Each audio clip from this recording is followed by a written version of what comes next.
UPPL दोलोआ 100 जन आइजोफोरजों सावरायलायनाय हाबाफारि लादों बाक्सानि हजुआयाव।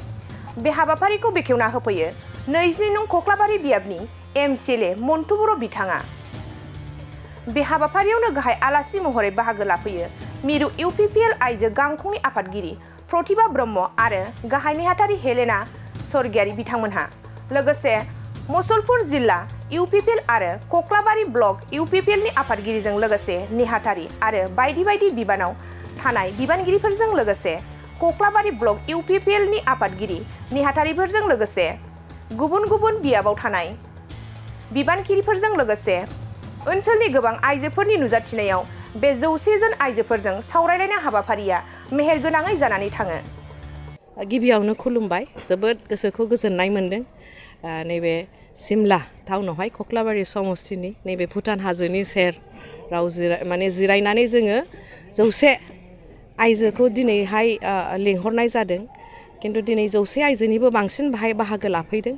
जोङो 100 आइजोजों इन्टारेक्शन लादों, सावरायमेल लादों जोङो, जाहाथे बिथांमोनखौ जोङो UPPL नि आइजो जानानै गोबां सरकार जोंहा प्रमद बर' सारजों दैदेनजानाय UPPL सरकार कलिएशनाव दङ BJP GSP बिथांजों दैदेनजानाय सरकारा आइजोफोरनि गोबां माखासे बिथांखि लानाय जादों। बे बिथांखिफोरखौ जोङो सावरायदों आरो लोगोसे जोङो आइजो जानानै जोंनि संबिजित जे मोन्थाय दङ बेखौ जोङो मारैहाय मोननो हागोन बिनि सांग्रांथिखौबो जोङो होदों। जोङो लेगेल राइट्स दङ बिनि सांग्रांथिखौबो जों होदों आरो गोबां जोंनि समाजाव माखासे जेनेबा इश्यूस बेफोरखौबो जोङो रायलायनाय जादों आरो गोबां आइजोआनो बाहागो लानानै जोबोद गोजोननायबो मोनदों, मोजांबो मोनदों। जिहेतु ससियेल मिडियायाव मोनसे चर्चा जाबाय थादों, आथिखालनि फरायफुनाय लाइमोनफोरखौ खेराइ रिजर्टआव हाग्रामा महिलारि बिथाङा गोबां जयनिं खालामबाय थादों ओरैनो मा फोरमायगोन? बेहाय आङो बेखौनो माने एपिल खालामगोन, बेखौनो आङो खावलायनो सानदों। जेला माने गथ'फ्रा जेला राजनितिफ्राव बाहागो लायो थ' बेखौबो जोङो जेखुनु राजनिति दला जेला जयनिं खालामो बेखौबो नायनांगोन। बे जे लाइमोन गथ'फ्रा बे भट होनायनि बे दाबो भट होनायनि राइटखौ मोनदोंना मोनाखै बेखौ नायनांगोन आरो जेला बिथांमोनखौ जयनिं प्रग्रामाव लाङो बे नाबालिग गथ'फोरखौ, बे सांग्रांथि गैयै गथ'फोरखौ ओरैनो माने जानला मानला माखासे टेम्पटेशन होनानै लांनाया मोजां नङा। गथ'फ्रा जेला राजनितियाव हाबो बयहाबो डेम'क्रेटिक राइट दङ मोनसे राजनिति दोलोखौ सायख'नो थाखाय, किन्तु जे राजनिति दोलोखौ सायख'नानै थांदों बिथांमोनहाबो माखासे एवेयारनेस थानांगोन, सांग्रांथि थानांगोन बा गावनि पलिटिकेल राइट्सखौ मिथिनांगोन। आं खावलायनो सानदों जे गथ'फोरखौ जेला लाइमोनफोरखौ माने जयनिं खालामनो लाङो जाहाथे माने बे टेम्पटेशन्सखौ दाहोथों, बिथांमोनखौ पलिटिकेल राइट्सखौ जाहाथे बेबहार खालामनो हायो बे मोन्थायखौ होथों।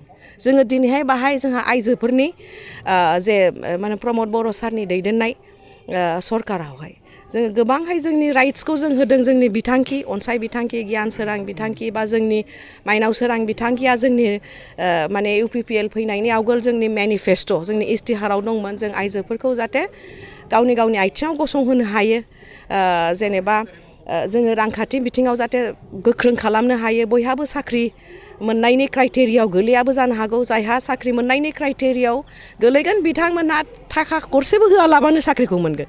खिन्थु बिनि बादैबो बयबो आइजोआ गाव गावनि आथिङाव गसंनायनि मोनसे मोन्थाय दङ।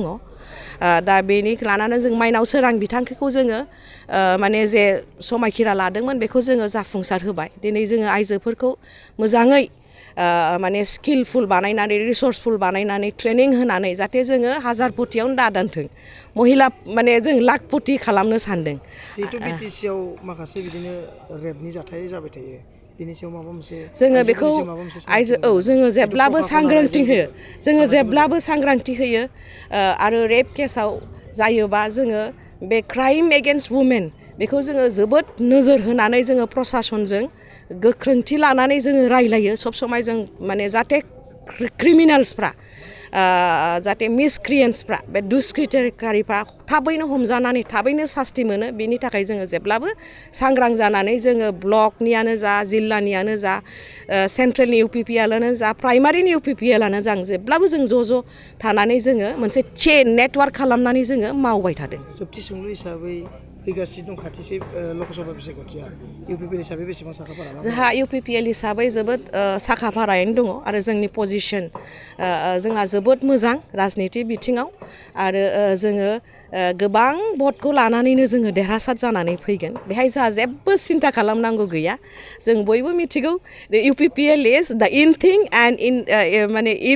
एन्ड UPPL इज द present most empowered UPPL is the most empowered political party today and BPF is past tense. Thank you so much.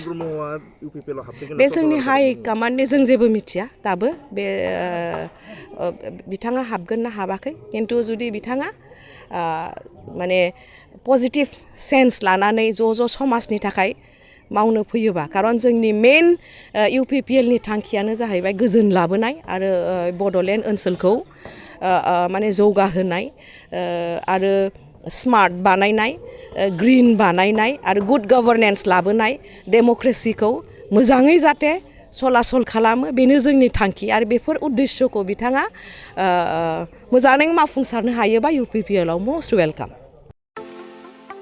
सना रुफा आरो हिरानि जुवेलारि गाननो मोजां मोनग्रा सुबुंफोरनि थाखाय गोजोनथाव खौरां।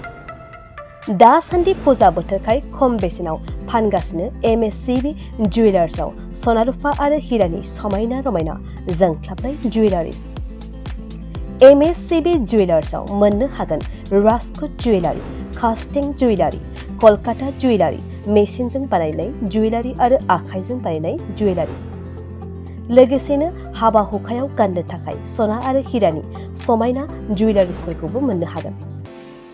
MSCB जुवेलार्सआनो दं क'क्राझार सहरजों नांजाबनाय क'क्राझार रेल गेटनि साखाथि वार्ड नं 5 बिबेकानन्द पथआव।